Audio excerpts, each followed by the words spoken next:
Halo Sobat Watu Malang, perkenalkan namaku Lala, umurku 18 tahun.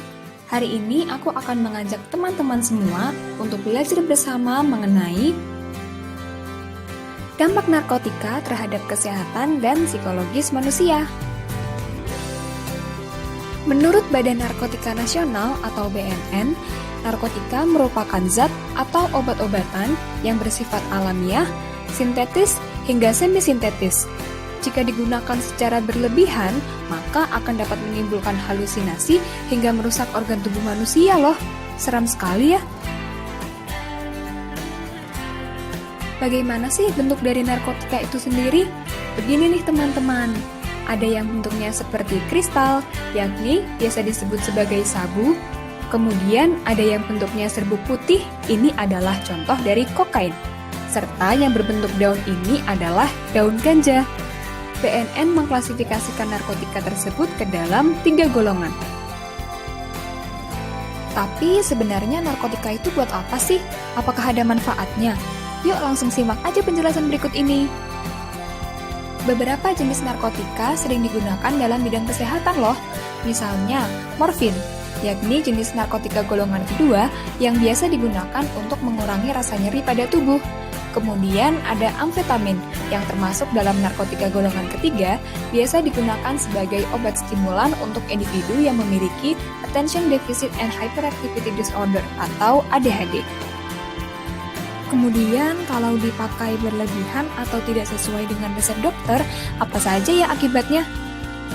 Pertama, dari sisi kesehatan, jika penggunaan narkotika tidak berada di bawah pengawasan dokter dan dipakai melebihi dosis, maka akan menimbulkan dehidrasi, perasaan sesak di dada, hingga dapat mengalami kejang.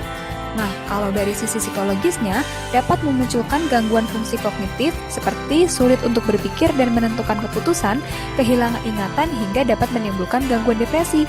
Sekarang, mari kita simak lebih jauh mengenai dampak psikologis yang dapat ditimbulkan oleh narkotika. Seperti yang tadi sudah disebutkan bahwa salah satu dampak penggunaan narkotika secara berlebihan adalah munculnya depresi. Depresi dapat ditandai dengan perasaan sedih yang berkelanjutan, muncul perasaan cemas yang terus-menerus, selalu merasa pesimis, dan perasaan sengsara yang berlebihan.